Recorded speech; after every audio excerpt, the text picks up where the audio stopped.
At the high school. A. Lead in. As you all know, Mahatma Gandhi, born in 1869, was one of the tallest leaders of the world. He was the greatest of our independence movement. He is popularly called the father of the nation. But before he became the Mahatma, great soul, in his later life, Gandhi received his early education at Rajkot English School in Rajkot in the state of Gujarat. Later it became a full-fledged high school and came to be known as Rajkot High School. Gandhi matriculated from this school in 1887 at the age of 18. After independence in 1947, the school was renamed the Mohandas Gandhi High School, in honor of the father of the nation. According to several accounts, Gandhi was not so brilliant as a student. He was noted to be good at English, fair in arithmetic, weak in geography, good in conduct and bad in handwriting. Though he did not have any high regard for his ability, he was astonished whenever he won prizes and scholarships.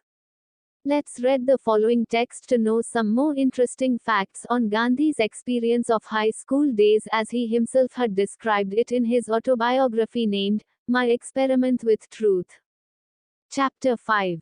B. The text. Read the text silently and answer the questions that follow. I was not regarded as a fool at the high school. I always enjoyed the affection of my teachers. Certificates of progress and character used to be sent to the parents every year. I never had a bad certificate.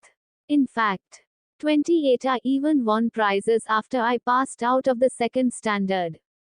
In the 5th and 6th I obtained scholarships of rupees 4 and 10 respectively, an achievement for which I have to thank good luck more than my merit.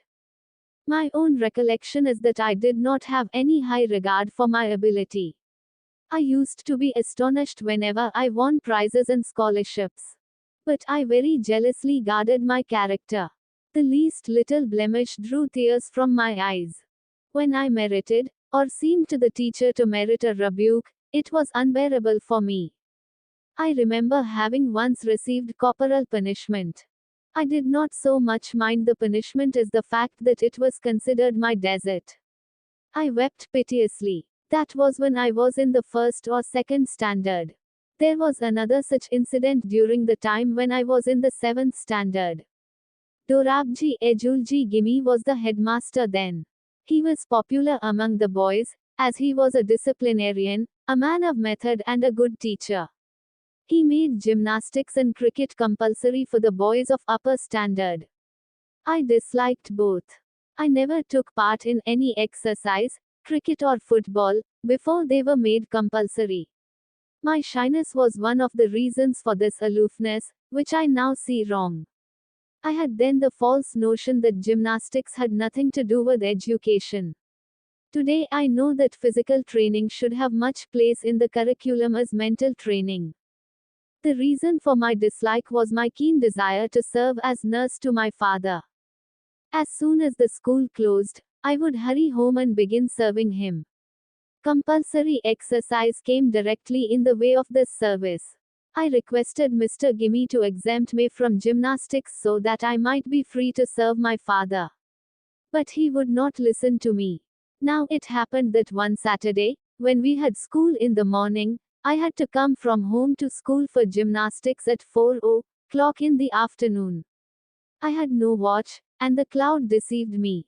Before I reached the school, the boys had all left. The next day Mr. Gimi, examining the roll, found me marked absent. Being asked for the reason of absence, I told him what had happened.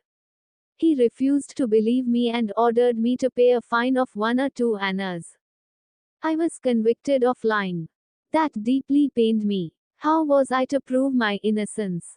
There was no way. I cried in deep anguish. I saw that a man of truth must also be a man of care. This was the first time and last instance of my carelessness in school. I had a faint recollection that I finally succeeded in getting the fine remitted. The exemption from exercise was of course obtained as my father wrote himself to the headmaster saying that he wanted me at home after school. But though I was none the worse for having neglected exercise, I am still paying the penalty of another neglect. I do not know whence I got the notion that good handwriting was not a necessary part of education, but I retained it until I went to England. When later, especially in South Africa, I saw the beautiful handwriting of lawyers and young men born and educated in South Africa, I was ashamed of myself and repented of my neglect. I saw that bad handwriting should be regarded as a sign of an imperfect education. I tried later to improve mine, but it was too late. I could never repair the neglect of my youth. Let every young man and woman be warned by my example, and understand that good handwriting is a necessary part of education. I am now of the opinion that children should first be taught the art of drawing before learning to write.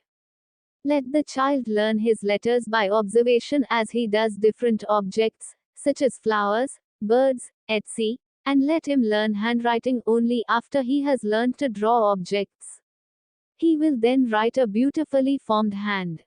Sanskrit, however, proved a harder task.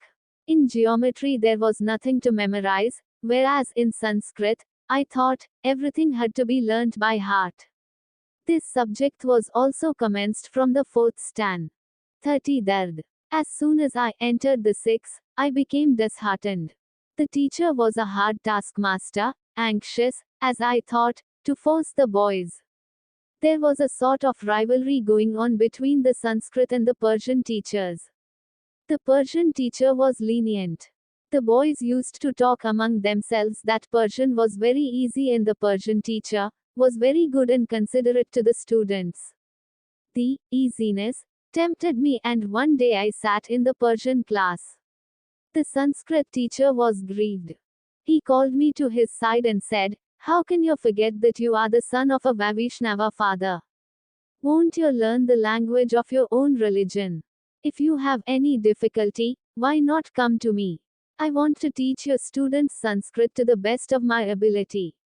As you proceed further, you will find in it things of absorbing interest. You should not lose heart.